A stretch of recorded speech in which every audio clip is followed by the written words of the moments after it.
नमस्कार, मैं मेघा हिंदुस्तानी स्वागत करती हूँ आपका माटी के लाल पर। उत्तर प्रदेश में मुस्लिम महिलाओं की सुरक्षा पर सवाल खड़े उठते हैं। क्या वाकई उत्तर प्रदेश में सरकार जो दावा करती है उसके तर्ज पर महिलाएं सुरक्षित है, या केवल दिखावा करने के लिए, स्क्रिप्ट तैयार करने के लिए उत्तर प्रदेश में हवाई बातें कही जाती है ताकि दिल्ली में चुनाव जीत लिया जाए, आसपास के राज्यों में चुनाव जीत लिया जाए और उत्तर प्रदेश में भी सरकार बना ली जाए।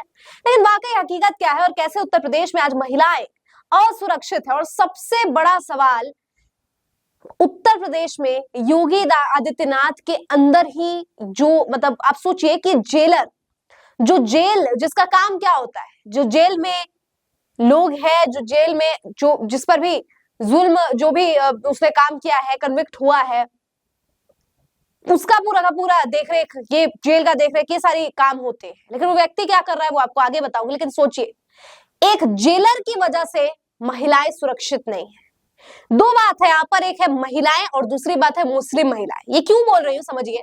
जब हम महिला कहते हैं तो वुमेन सेक्शन आ जाता है, जब हम मुस्लिम महिला कहते हैं तो माइनॉरिटी की महिला आ जाती है। तो सोचिए कि माइनॉरिटी भी सुरक्षित नहीं है और महिलाएं भी नहीं। योगी आदित्यनाथ भाषणों में बहुत ऊंची ऊंची स्वर में कहते हैं कि जो महिलाओं के खिलाफ कुछ करेगा उसका राम नाम सत्य करवा देंगे। आज महिला इतनी सुरक्षित है कि जेवर पहन के रात के 12 बजे निकल सकती है। आम महिलाओं की बात नहीं है, ये बात है उन महिलाओं की जो जेल में है, या उन महिलाओं की जो बाहर भी है, लेकिन जेलर साहब को मुस्लिम महिलाएं चाहिए। खबर ये निकल कर आ रही है कि एक व्यक्ति है जो अधिकारी ही है उसी जेल डिपार्टमेंट का, वो अधिकारी अपना जान दे देता है। वो अपनी जान क्यों दे देता है? वो बकायदा कहता है, वीडियो बनाता है, सोशल मीडिया पर पोस्ट करता है जान देने से पहले, और कहता है कि मेरा मन हो रहा है मैं जान दे दूं क्योंकि मुझ पर मानसिक उत्पीड़न मेरा किया जा रहा है। क्यों किया जा रहा है? क्योंकि पहले मुझ पर दबाव बनाया जा रहा है कि मुस्लिम महिला जो है वो सप्लाई करवा, और अगर जेलर को मुस्लिम महिला सप्लाई नहीं करवाता हूं, मैं कहां से करवाऊं भाई, मैं कहां से महिलाएं लेकर आऊं, और मैं क्यों लेकर आऊं?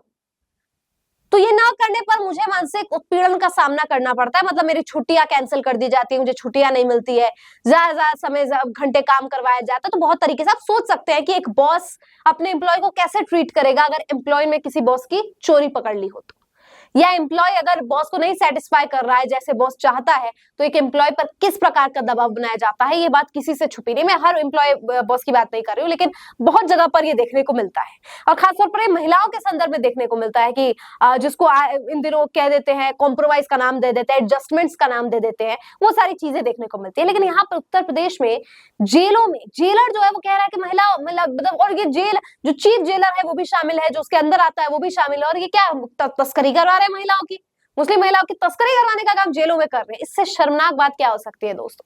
क्या उत्तर प्रदेश में, चलिए मुख्यमंत्री को नहीं पता, लेकिन आज ये खबर मीडिया छुपा रही है, सोशल मीडिया पर वायरल है। सोशल मीडिया उत्तर प्रदेश के मुख्यमंत्री देखते होंगे ना, उनके, चलिए वो नहीं देखते होंगे, बहुत व्यस्त है, उनके जो अधिकारी है, उनके जो जानने वाले हैं, बीजेपी के आईटी सेल जो है, वो तो बताते होंगे मुख्यमंत्री साहब आपके राज्य में क्या कुछ चल रहा है। तो ये जेलर को कब सजा होगी? अधिकारी ने जान दे दी कि मुझ पर दबाव बनाया जा रहा है, मुझे प्रताड़ित किया जा रहा है, लेकिन कोई खबर नहीं। और बताइए, आज सिस्टम के खिलाफ अगर बोलना है तो आपको सिस्टम के खिलाफ बोलने के लिए सोशल मीडिया का सहारा लेना पड़ रहा है।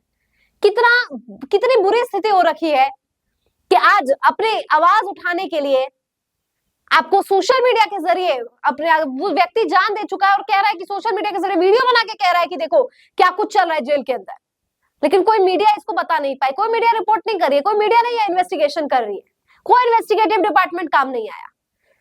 और वो अधिकारी की ये प्रताड़ना वाली पीड़ित व्यक्ति है, वो कह रहे मैं क्या करूं, कैसे करूं, समझ नहीं आ रहा, मैं बोझ तले दबा हुआ परिवार के और तमाम चीजों के।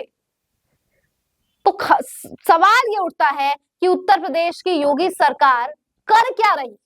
ना महाकुंभ के जो भीड़ उमड़ी है उसको संभाल पाई, सुरक्षा व्यवस्था में ये कुछ हो रहा है नाक के नीचे या हो रहा है इनको पता, और कुछ नहीं कर रहे, पता नहीं क्या माजरा है, और दिल्ली में डींगे हाँकने पहुंच जाते हैं कि उत्तर प्रदेश में ये कर दिया, वो कर दिया, कानून व्यवस्था ऐसी है, दिल्ली में वैसी है। तो कानून व्यवस्था दिल्ली में कौन करेगा ठीक? अमित शाह करेंगे, केजरीवाल करेंगे? और छोड़िए आप दिल्ली का, उत्तर प्रदेश में कौन ठीक करेगा?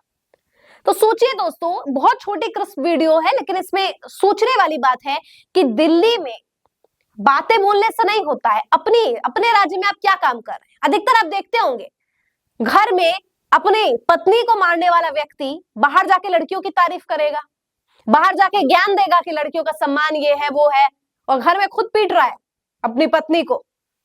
तो ये तो आज हमारे ह्यूमन टेंडेंसी हो गई है कि एक राजनीतिक पार्टी है, खुद नहीं देख रहे कि अपने राज्य में कानून व्यवस्था क्या कर रखा है, लेकिन दूसरों के घर में ज्ञान बांटने चली जाती है कि नहीं दिल्ली में ऐसा ऐसा ऐसा ऐसा होना चाहिए। आपको क्या लगता है दोस्तों इस पूरे मुद्दे पर? कमेंट करके बताइए। मुझे दीजिए इजाजत, देखते रहिए माटी के लाल। धन्यवाद।